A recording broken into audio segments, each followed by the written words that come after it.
Sábado, 24 de julho, é isso mesmo? Sim, 24 de julho. Estamos reunidos mais uma vez nesses 15 minutos de Deus, onde meditamos as leituras da missa. Fazemos uma leitura meditada, explicada, isso dentro de 15 minutos, com a bênção de Deus, com sabedoria e unção, se Deus assim nos conceder. E é essa graça que nós pedimos a Deus. Vamos à primeira leitura de hoje, Êxodo 24. Antes eu quero pedir a você um favor, inscreva-se no nosso canal aí, estamos a poucas inscrições para chegarmos a 1000 inscritos. Quem sabe é a sua inscrição que está faltando. Aperta em inscrever-se, aciona o sininho e dá um like, para que o YouTube saiba que o Evangelho tem audiência sim. Amém? Vamos então à primeira leitura. Nos últimos episódios nós vimos que Moisés subiu ao monte no dia de Pentecostes, recebeu as tábuas da lei. E aí, no episódio de ontem, nós lemos os 10 mandamentos da tábua da lei. Mas e aí, qual foi a reação do povo quando Moisés apresentou essa lei que antes não existia? Eu imagino a situação que vivia Moisés, porque todo quanto é tipo de problema acho que vinham reclamar para ele. Traições, roubos, enganos, falso testemunho, tudo chegava até ele. Então, quando é promulgada essas leis, que são até simples, apenas 10 mandamentos, isso traz uma espécie de solução, porque as pessoas começam a ter um parâmetro moral sobre o que é certo e o que é errado. Então já não precisava alguém ficar julgando se estava certo ou está errado. Bastava olhar essa lista dos 10 mandamentos para ter um parâmetro do que é certo e o que é errado. Isso certamente ajudou muito Moisés nisso. Imagino a paciência que Moisés tinha que ter com aquele povo com tantas reclamações que chegavam até ele, porque ele tinha que fazer o papel de governante e de judiciário, ele tinha que julgar as situações. Pois bem, vamos ver qual foi a reação do povo quando Moisés apresentou as leis promulgadas por Deus. Êxodo 24, versículo 3. Moisés veio referir ao povo todas as palavras do Senhor e todas as suas leis. Agora atenção. E o povo inteiro respondeu a uma voz: faremos tudo o que o Senhor disse. Faremos tudo o que o Senhor disse. E Moisés escreveu todas as palavras do Senhor. No dia seguinte, de manhã, edificou um altar ao pé da montanha e levantou estelas para as 12 tribos de Israel. Enviou jovens dentre os israelitas, os quais ofereceram holocaustos, sacrifícios ao Senhor e imolaram touros em sacrifício pacífico. Então eles sacrificavam touros, sangravam-nos. Moisés tomou a metade do sangue para colocá-lo em bacias e derramou a outra metade sobre o altar. Tomou o livro da aliança e leu ao povo, que respondeu. Atenção à resposta. Faremos tudo o que o Senhor disse e seremos obedientes. Moisés tomou o sangue para aspergir com ele o povo. Eis, disse ele, o sangue da aliança que o Senhor fez convosco, conforme tudo o que foi dito. Palavra do Senhor. Graças a Deus. Veja bem que esse rito de purificação era com aspersão de sangue. Agora, no Novo Testamento, se asperge a água nas celebrações litúrgicas, não é isso? No momento do ato penitencial, o padre sai lançando água benta. Mas tudo isso nos remete ao sacrifício da cruz, onde Jesus também, em imolação, também em sacrifício, derramou todo o seu sangue. Por isso nós costumamos dizer que o sangue de Cristo nos lave, como na época dos israelitas o sangue do sacrifício purificava o povo dos seus pecados. Agora já não é o sangue de touros, como diz São Paulo, agora é o sangue de Cristo, o Cordeiro de Deus imolado para tirar o pecado do mundo. E assim nós proclamamos palavra do Senhor, graças a Deus. Vamos ao Salmo de hoje. Eu vou tomar aqui da liturgia da palavra, porque o Salmo 149 é um salmo longo, então a igreja escolhe alguns versículos que vão sendo salteados uns e outros. Por isso eu tomo da liturgia, não da Bíblia, porque da Bíblia eu teria que ler o salmo inteiro. Eu leio aquelas passagens que a igreja escolheu. Apenas alguns versículos, algumas frases. Responsório, Salmo 49. Olha só que fala aqui do sacrifício, que é a imolação. Imolar é sacrificar. Imola a Deus um sacrifício de louvor, é um sacrifício de agradecimento. Falou o Senhor Deus, chamou a terra do sol nascente ao sol poente e a convocou. De Sião, beleza plena, Deus refulge. Reuni à minha frente os meus eleitos, que selaram a aliança em sacrifícios. Testemunha o próprio céu seu julgamento, porque Deus mesmo é o juiz e vai julgar. Já não é Moisés, é Deus. Imola a Deus um sacrifício de louvor e cumpre os votos que fizeste ao Altíssimo. Invoca-me no dia da angústia. Invoca-me no dia da angústia. Eu vou repetir. Invoca-me no dia da angústia e então te livrarei e hás de louvar-me. Amém. Às vezes nós somos muito incentivados, principalmente no grupo de oração, a entregar nas mãos de Deus os nossos problemas. E aí, quando esses problemas são resolvidos, nós louvamos a Deus, nós temos a quem agradecer. Há quem tente desmotivar as pessoas a ficarem pedindo graças a Deus. E aí, como se elas pudessem resolver tudo por si mesmas, como se não precisassem de Deus. E quando essas soluções aparecem, de que modo elas vão louvar a Deus, se elas não entregaram a Deus seus problemas? Portanto, colocar nossos problemas na mão de Deus é confiar que Deus vai resolver, e quando Ele resolve, nós fazemos então o nosso sacrifício de louvor.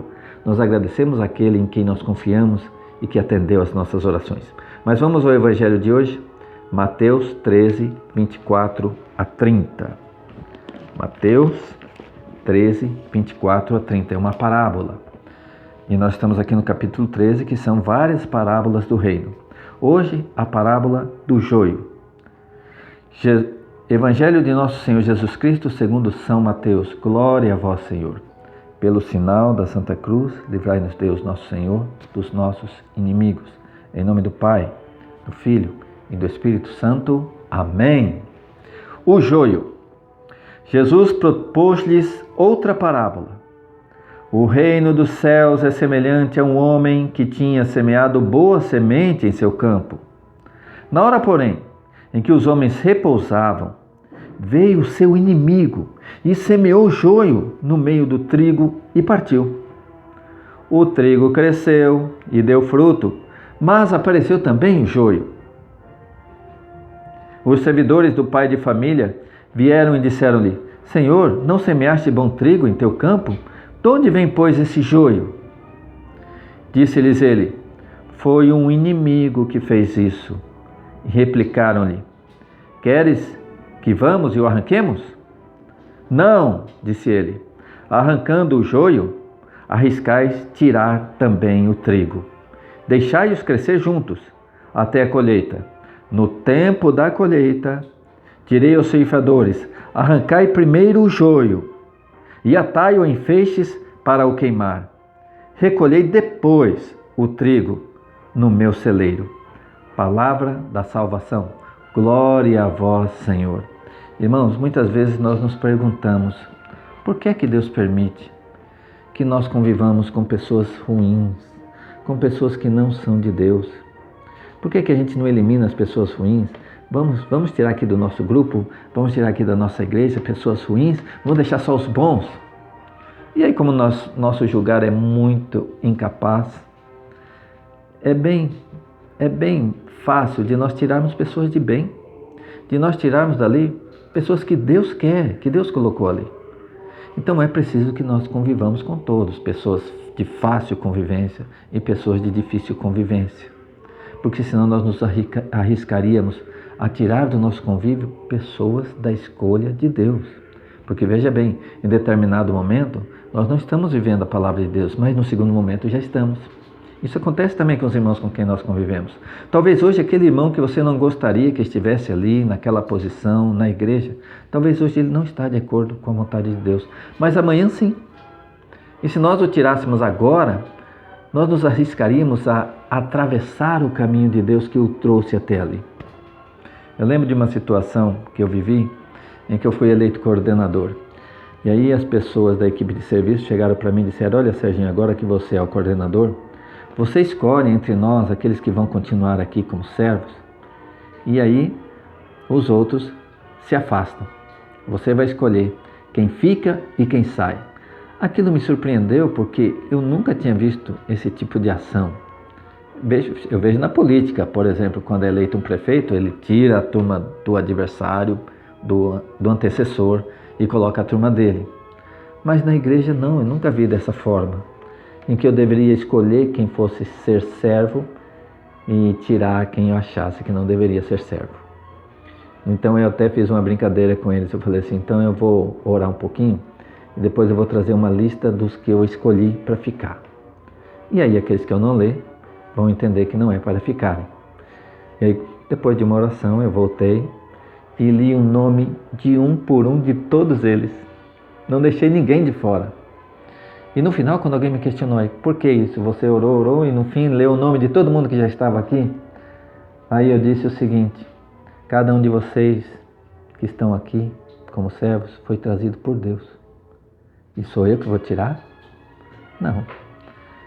Todos que estão aqui foi porque Deus trouxe, e eu não tenho direito de tirar ninguém. Ainda que algum me incomodasse, Deus o colocou ali. Mesmo que alguém ali fosse mal, que não era o caso, todos ali eram muito boas pessoas, mas Jesus não tirou Judas, mesmo sabendo que no final ele iria trair, mas que aquela traição estava dentro dos planos do Pai, então ele não poderia ter tirado mesmo. Então, ainda que nós achemos, que nós não compreendamos por que certas pessoas estão ali, nós nos arriscaríamos a atravessar o caminho de Deus. Não tente escolher quem fica e quem sai, porque todos os que estão ali são da vontade de Deus. Da mesma forma na nossa casa e na nossa família, no nosso convívio do trabalho. Às vezes temos que conviver com pessoas difíceis, mas que amanhã a gente vai descobrir que são trigo, não é assim?